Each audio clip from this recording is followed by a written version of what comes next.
Muntik na mabulok eh.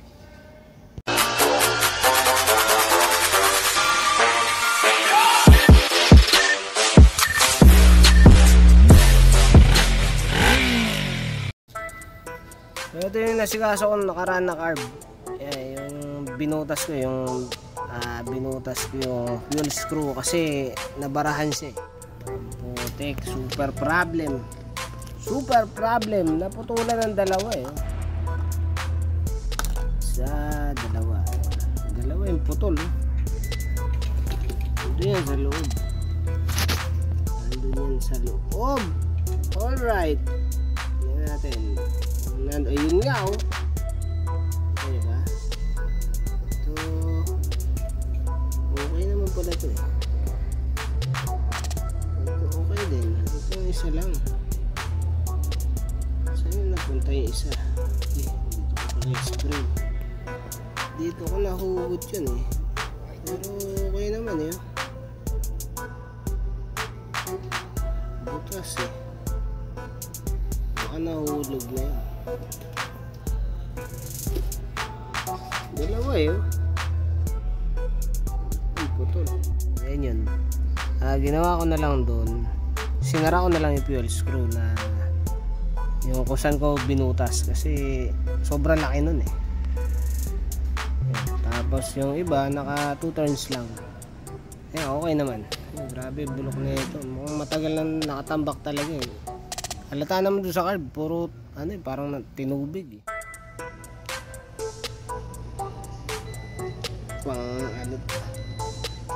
Pang Halloween ang dating. Putik, ano to? Hanap na yan oh. Easy ah. Easy. Okay naman siya, okay. Hindi ko na nalinisan. Hindi na nalinisan eh. Yung spark plug nga pala ito, spark plug. Yan, ito yung mga spark plug na nakakaabit eh. Kaso mahahaba to kaya pinalitan ko ng Hella. Mahaba. Underbone yata to. Ito mahaba yung mga ganyan. Pinalit ko sa kanya puro Hella. Pala tinanggal. Puro Hella to eh. Puro Hella yung mga spark plug ko dito eh.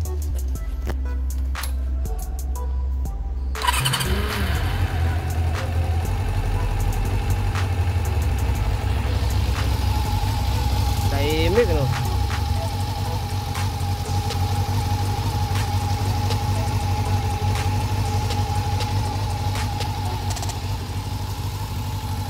Ilaw pala eh.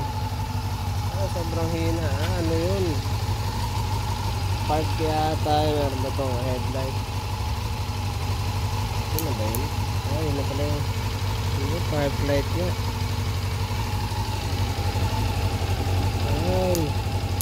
Sira na yung switch. Yun. Hindi na sumindi.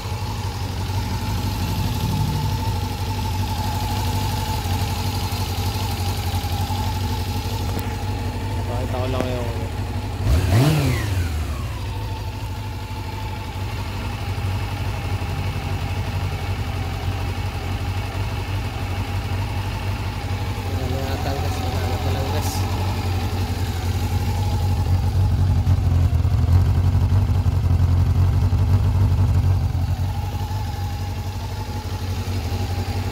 goodies.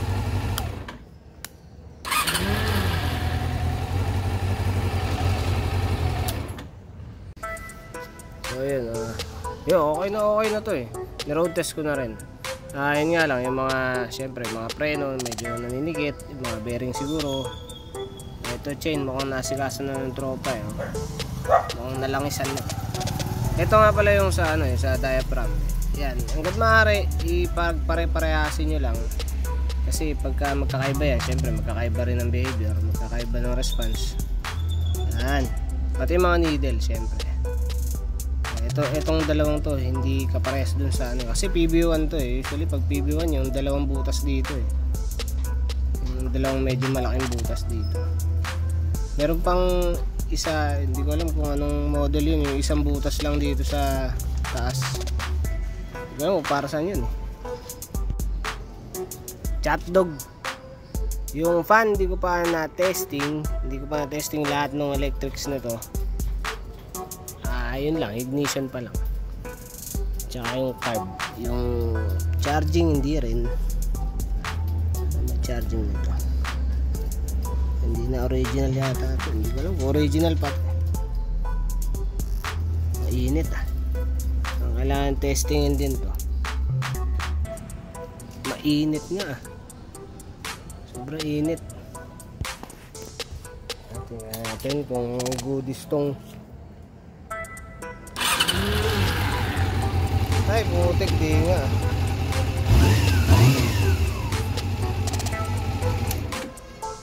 Negative nga. Putik. Ito na nga. Kasi kung init ayan tutunaw no. Gusto mo may problema na ano nito, charging. Rectifier pala. Usually ganyan Pag may problema yung rectifier, iinit-init na ganyan. Ayun. Tapos sisira na ng CDI yan. Putik. Ayan, alam, palitan, hanip.